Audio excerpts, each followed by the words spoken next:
বাহ বিএনপি চমৎকার, তোমরা নতুন স্বৈরাচার।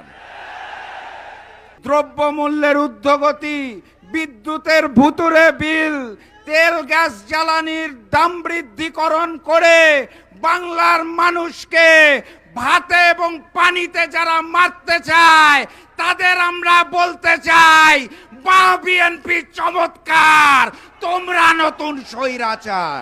আমরা ফ্যাসিবাদ মুক্ত হয়েছিলাম। আজকের এই দিনে ফ্যাসিস্ট শেখ হাসিনা পালিয়ে গিয়েছিল। আজকের এই দিনে আমরা ভারতীয় আধিপত্যবাদ মুক্ত হয়েছিলাম। কিন্তু বাস্তবতা মাত্র 2 বছর যেতে না যেতেই আবার নতুন করে সেই ভারতীয় আধিপত্যবাদের আনাগোনা শুরু হয়েছে। ক্ষমতায় আসার পর ম্যানেজ ভোটের সরকার মাত্র 5 মাসের মধ্যেই তাদের স্বৈরাচারী রূপ প্রদর্শন শুরু করেছে। সংগ্রামী সাথী এবং বন্ধুগণ, অন্তর্বর্তী সরকার 2025 সালে গুম প্রতিরোধ ও প্রতিকার অধ্যাদেশ করেছিল, আপনারা জানেন। বিএনপি সরকার ক্ষমতায় এসে সেই অধ্যাদেশ বাতিল করে দিয়েছিল। গত পরশুদিন তারা নতুন করে তাদের মন্ত্রী পরিষদে গুম প্রতিরোধ ও প্রতিকার আইন পাশ করেছে।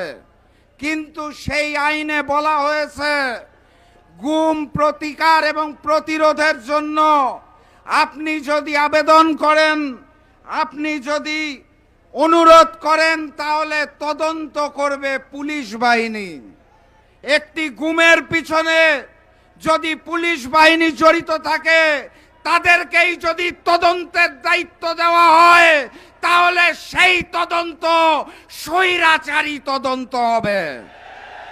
এখানেই শেষ নয়, সেই পুলিশ বাহিনী তদন্ত করে যদি আদালতে রিপোর্ট দেয় যে আপনার আবেদনটি ভুল ছিল, তাহলে আপনি গুম পরিবারের সদস্য হিসেবে আপনাকে আদালত 5 বছরের জেল দিয়ে দিবে।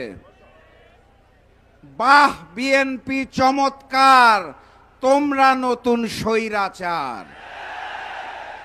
গতকাল বাংলাদেশের কলেজে, বিশ্ববিদ্যালয়ে, মাদ্রাসায় ছাত্রলীগ রূপে সেই একই হেলমেট পরে যেই ছাত্র দল এসেছে, সেটাই নতুন ফ্যাসিবাদ।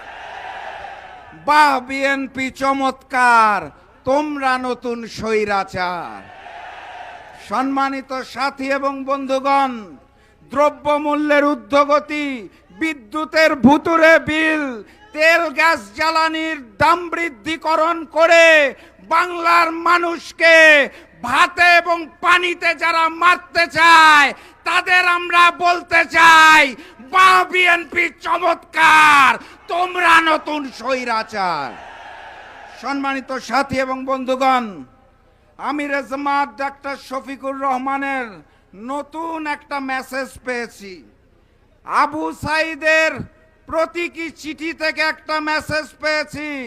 সেখানে স্পষ্ট ভাষায় বলা আছে, জুলাই এখনো শেষ হয় নাই, জুলাই এখনো শেষ হয় নাই।